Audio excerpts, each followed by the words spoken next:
रामायण अध्याय 10 राम राज्य राज्य तिलक। आज हम रामायण का 10वां अध्याय जानेंगे, जिसे राम का राज तिलक कहते हैं। पापा, राम जी का राज तिलक, इसका क्या मतलब है? राज तिलक का मतलब होता है राजा का कॉरोनेशन, यानी राजा बनने की विधि। जब राम सीता जी के साथ अयोध्या लौटते हैं, तब पूरे नगर में खुशी का माहौल होता है। तो क्या लोग राम जी को राजा बनाने की तैयारी कर रहे हैं? हाँ बिल्कुल, अयोध्या के सभी लोग राम जी के स्वागत के लिए तैयार हैं। उन्होंने नगर को दियों और फूलों से सजाया है। हर जगह भव्यता है। वाह, राम जी को देखकर सब कितने खुश होंगे। सही है। जब राम जी और सीता जी अयोध्या पहुंचते हैं तो लोग खुशी से झूम उठते हैं। वे शंख, ढोल और नगाड़ों की धुन पर राम का स्वागत करते हैं। क्या राम जी ने अपने पिता दशरथ जी का बलिदान भी याद किया? हाँ, राम जी ने अपने पिता को बड़े प्यार से याद किया। उन्होंने इस बात को सराहा कि कैसे पिता ने उन्हें 14 वर्षों के वनवास के लिए भेजा, ताकि वे अपने धर्म का पालन कर सकें। पापा, पुरुषोत्तम राम जी कितने समझदार हैं। उनका आदर्श हमारा मार्गदर्शन करता है।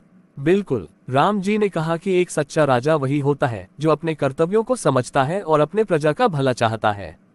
फिर राम जी का राज तिलक कैसे हुआ? राम जी का राज तिलक बहुत धूमधाम से हुआ।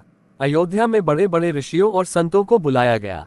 स्वर्ण कलश और फूलों से सजे राजमहल में ये समारोह रखा गया। और इसका आयोजक कौन था? इसका आयोजन राम जी के वफादार भाई लक्ष्मण और राज्य के मंत्री वशिष्ठ ने किया। सभी ने एकत्र होकर राम को राजा बनाने की तैयारियां की। तो क्या सीता जी को रानी बनाया गया? हाँ, सीता जी को रानी के रूप में सम्मानित किया गया।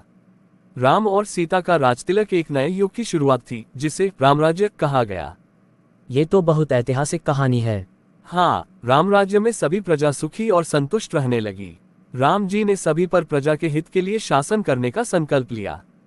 पापा, राम राज्य कैसा था? राम राज्य में धर्म, सत्य और न्याय का शासन था। सभी लोगों को समान अधिकार दिए गए और किसी भी प्रजा के दुख में राम जी हमेशा उनके साथ रहते थे। ये तो आदर्श राज्य है। हाँ, राम राज्य को आदर्श शासन माना जाता है। राम ने सदा अपने लोगों को समझा और उनके विकास के लिए कार्य किया। मैं राम जी के आदर्शों का पालन करना चाहता हूँ। अपने जीवन में इसे पूर्ण रूप से उतार कर एक आदर्शवादी राह पर चलना चाहता हूँ हमेशा। पापा, ये बहुत अच्छी बात है बेटा। राम जी से हमें केवल प्रेम और करुणा ही नहीं, बल्कि अपने धर्म और नैतिकता का पालन करना भी सीखना चाहिए। आप सभी अभिभावकों को भी अपने घर के बच्चों को बताना चाहिए इस गाथा के बारे में, जिससे हमारे घर के बच्चे इस राह पर चलकर के कुछ अच्छा करने का प्रयास करते रहे। बिल्कुल पापा, मैं अपने सभी इष्ट मित्रों को जरूर से इस गाथा से रूबरू कराऊंगा। साथ ही साथ चैनल के इस सभी अध्याय के लिंक को शेयर भी करूंगा। आप सभी परिवार के अभिभावकों का बहुत बहुत आभार। आपने हमें इसे बढ़ाने के लिए प्रेरित किया। धन्यवाद।